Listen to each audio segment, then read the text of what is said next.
Hey guys, how's it going? Take care. So you must have seen the new child safety feature they recently introduced with iOS 27, and this is new lineup. So in this video, let me show you how you can set it up for your child and how this works entirely. I did demonstrate this in my iPhone 11 Pro Max video, but that was kind of very brief. So this video, let's completely focus on how it works. Alright, so to do this, I'm using my old 11 Pro Max as the child device, and the 17 is gonna be the parent device. So we can simply get started with the parent device. So the device can be new or the old for the child.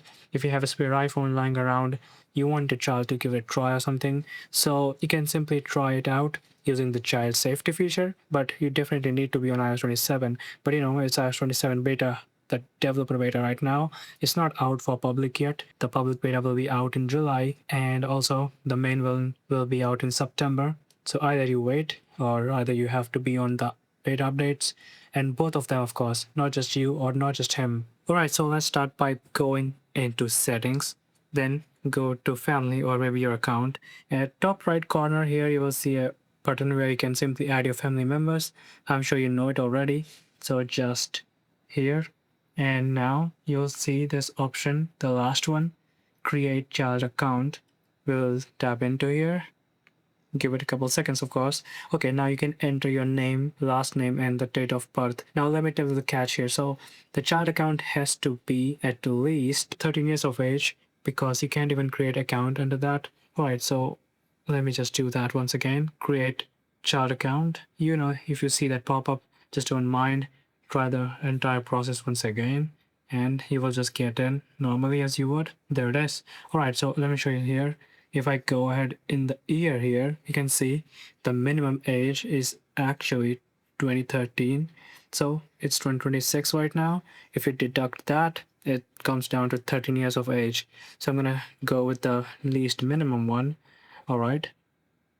And enter a very hypothetical name, of course. So, all right. So hit create child account. Now here, this is the parental consent.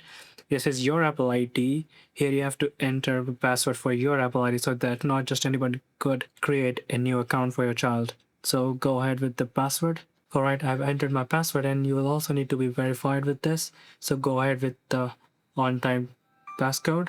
Once you are done with that, you will see this entire privacy disclosure agreement and stuff you can read if you want to, but just go there, hit agree for iOS terms too, and you will see that this Apple account is for a child. So if you can use phone number or email, so I'm just going to use an email. If they does not have phone number already, here you can start by entering a new mail for him, or you could simply hit this blue option here. Already have an email address for the child, so we can simply use if he already has a email address. So I'm gonna go with that one, and here now I can simply enter my email address which the child already uses. Of course, you will need to once again authenticate if that email is real or not. Alright, so once it's authenticated, you will have to create a password. Make sure that your kid does not see this process right here. This is for you. Alright, so I have created the password. Let's hit continue. And here is the phone number. So basically it's saying that if your child tries to sign in with his Apple ID in a different device, either you will be notified, or you could choose to use your child's number and notify on his number. So let me tell you, of course, choose yours. And here are some of the parental control that you can leverage on them. So here you can see you get content restriction. You can also see who they are actually texting or talking to. So this is communication safety. And of course, you can set the respective communication limits. Of course, their apps and website activities. You can enable the screen distancing, and of course ask to buy. So if they purchase anything from the App Store, in-app purchase, or anything such that, even iTunes Store, you will be notified instantly in the iMessage that I will show in this video how. But anyway, let's just hit continue. These are just your perks actually as a parental control. And here is the passcode that will be required as a parental passcode for these child features, and how to simply manipulate those features from your phone. So yeah, definitely make sure to read that. Your child should not know this passcode. So yeah, go ahead and set it up. And also, it also shows you that you can actually see their location. So hit share location. And now you're finally all set. The Apple ID and password is set up. And here you will see that your already existing family members in the family list in your Apple ecosystem. You can enable this toggle if you want others to monitor your child's device the same way you do. But I'm gonna leave that for now. Just tap done. And this is created. Now you have the ID and password. You can simply use and log in those credentials on any device that your child may use. Like I said, iPad, Mac, or iPhone. So we're gonna do this on my 11 Pro Max. So it can be a new device. You set up a new device and enter your Apple ID password. Just do the same thing. But since I already have this phone activated running iOS 27 beta, so I'm just gonna go and sign in. Okay, I think I did some kind of math wrong, but it says at age 12 here. But anyway, never mind. So I'm gonna use my old child account that I used to demonstrate how it works on my 11 Pro Max video, as this is the child device. So I'm gonna use that old one, but don't worry, it's the same thing. Once you have created the account, simply use those credentials to log into the device, and then you can continue from here in this video. So this one is actually my old or previous child account demonstration account. So here, once you go inside the family members menu here in the list, you can simply see all the stuff. You can see that it shows how the new parental controls work in iOS 27. You can see family devices. From here, you can also change your child's password. Also see the screen time, and here's ask to buy, purchase approval required. As I just told earlier, you can share subscription or purchases and see location. These three options are old. I'm sure you all are aware of this, but now we have to go inside screen time. Once you go there, here is your actual limits. So you can of course set it downtime. So let's just enter the passcode. Alright, so if you enable the downtime, you can simply schedule it on every day for the same time or customize it depending on different times of your need. And of course, if you turn on the block at downtime, so it is going to block some of the stuff. No, not some of the stuff. It will block entire phone. So once it's at downtime, the phone will not be usable at all other than emergency stuff calls that you will allow later. So this is something you should know, but for now I'll just disable it maybe. Well, no, I'll just leave it for the video on. Alright, so if you go inside the app limits, you can hit add limit. You can choose any of that. So let me just choose this and tap next. Here you will see that there is a clock. You can limit that app for a certain day. If you click here, customize days, so you can also decide what day, how many hours, or what time. There it is. And also block at end of the time limit. Once the time limit is up, it will completely block. I think I haven't touched this yet, but it might be unplayable completely. It is any app, not just the game. As you can see, the whole category available here. So I hope you do get an idea what it does and how it does. Then the third option here says allowed. So always allowed will have contact details which will be allowed during the downtime. You can also select these applications. So let's see if I actually remove any of these. You will see a small hourglass like icon over here, and it will show that it is under downtime. That specific app is under downtime and hence cannot be used. And if the child opens it, he will be prompted to ask for permission, which you will receive on your parent device. So let me just go ahead and remove camera over there. So it's still actually 5 minutes for this phone to go into lockdown mode. So let's see, out 5 minutes. So until the 5 minutes passes, here the fourth option called screen distancing. Of course, you're aware about. If your phone and your child's face is close, it will indicate that you are close. You should distance your face from the phone, which we already saw before. So that's pretty much understandable. Now here is the communication. If you go to communication limit, here you will see similar features like during screen time, who he can contact, everyone, contacts only, and contacts and group with at least one contact. So these are allowed communication. And here is downtime for specific contact, and you will see it how you can do it. You can choose from my contact, choose from his contact, and stuff like that. And I think here is one powerful feature. So the last one, allow contact editing. If you actually enable this, he will be able to change contact details such as phone numbers and other stuff inside the contact like names, I'm guessing. So it will be prompted with a passcode that you just set up during the process. But if you actually keep it disabled, you won't be able to even manipulate anything of the contact. Neither can delete it, and I think neither can create it. Alright, so as you can see, it's enabled, and here is the child device. So I'm gonna go create a contact and try deleting or editing something. So if I hit plus, it asked me for the time. That should not be happening because I have enabled allow contact editing. Anyway, this has to be a bug because look at that. Yep, that is a bug.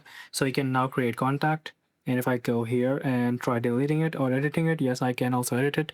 I can also delete it, right? But now, if I actually disable this feature right here, and I'm on the live screen, I'm not gonna refresh the contact app. Hitting the plus will ask me for the screen time passcode. So yeah, I cannot create a contact. And if I try to edit or delete, yep, none of that is going to happen. So this is how it works. All right, so last but not least in the communication limits, if you actually disable this, manage contacts, you won't be able to see anything. So for some reason, it says pending for me. If I actually hit it, you won't be able to see, the parent won't be able to see the contacts saved in the phone for your kid's device. But if I enable it, I should get a list of contacts saved in his phone. So this is where it can be shown. Okay, so it has been well over 5 minutes, and it's kind of really bad that there is a bug here. So even there is the downtime, as you can see, but my phone still seems to be working perfectly fine. I can just unlock it and do anything I want. So yeah, it's not exactly gonna work right now since it's the beta. Anything could go down. So yeah, but the phone should not be able to be usable, and you won't be able to open any apps or do anything, even use it until it is not under downtime. So yeah, so right here under communication, then the second option you will see is the communication safety. So this is all about what the actor spoke in the event. So if it actually recognizes some kind of 18 plus content, whether it's in the photos or FaceTime calls or anywhere on the device, it can simply be blocked automatically even before it is received on the child's device. So it also has to do something with privacy since Apple can't see this.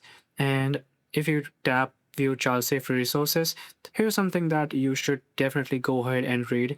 And also Athon's web parenting tool website here, you can click it and just go ahead and read it of how things are. I'm gonna leave that to you. So here you can actually read what things has to be considered in these kind of situations. So you should just go ahead and read it thoroughly and you will understand it. And yeah, here is where you can do some more magic with it. So if you actually go in restriction, this is going to provide you most of your controls, such as taking controls over application and system settings. And you won't believe how far you can go here.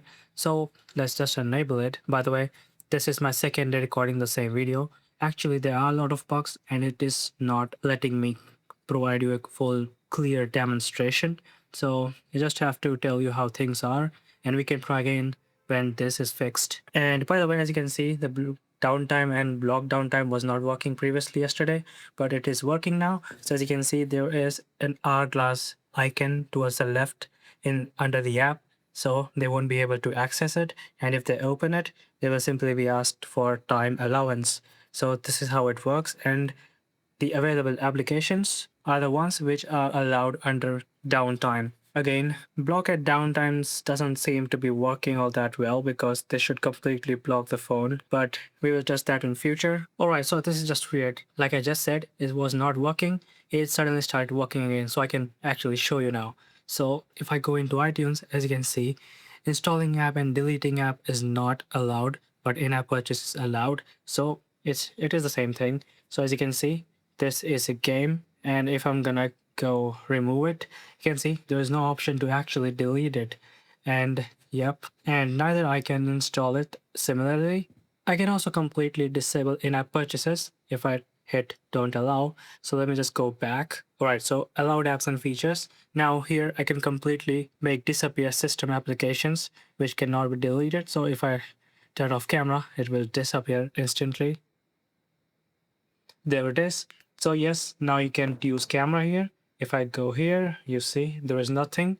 The camera toggle here at the bottom right has completely disappeared, so it's completely not usable again. If I turn it back on, it will be back in few seconds. 1, 2, 3. Yep, there it is. And similarly, it's back here. Now you understand how this works. And you can do that for these available toggles here, like the Mail, Safari, FaceTime, and even AirDrop. You can completely even seal off fitness and health. If I go to this third option, it kind of takes a while to load, so let me just pause here. But once you're in, here you will see options for music videos or any different content like movies, TV shows, books, apps, and anything, even web content. So this is the ratings that you will be allowing for your kids. So as you can see, the game right now, it's probably 18 plus or at least 16 maybe. So it's not allowed. If I hit it, you can see this exceeds the age rating. So if I go into apps and allow the ratings for unrated, it might appear just usable again. Yes, there it is. So it works instantly. So you can do this for all the available options here, even adding friends, connecting with friends, even screen recording, and all stuff which is available here for the game center and web content. Here are all the websites you can actually block or allow. So if your kid has an iPhone or Apple device that has Apple Intelligence enabled, you can also disable image creation, writing tools. So of course, ChatGPT can't do the homework anymore. They have to do it themselves. And there's something how it works. And even Siri dictation, web search content, and everything else. Even math result, which was introduced back in, I think, iOS 18 and iPadOS 18. So similarly, you can also share your location. You can allow that they can see it. But here's this main thing called the system-wide changes. So you can even disable Face ID and any kind of password change. So if I go here in the child device in the left, so you can see Face ID. If I hit don't allow, it will disappear. So they can't even change passcode or do anything there.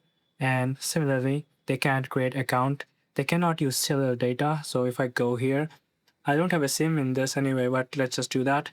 Don't allow. It should disappear, I think. Okay, so we can see this in action since this does not have a sim, but I'm guessing that cellular data won't be enabled or disabled.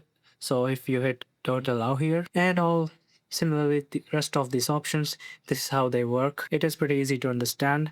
And the last thing but not least, this is the manage screen time. You can completely disable to include website data, or you can change screen time password for them, or turn off app and website activity and completely stop managing his screen time password. So these are the options available to you as a parent in the new child safety in iOS 27, macOS 27 Golden Gate, and iPadOS 27. So I hope now you do get it what exactly child safety feature is in this new update, and I hope you understand it. And if you don't, just comment down below. I'll let you know there. And that's pretty much it for this video. Thanks for watching. Peace out.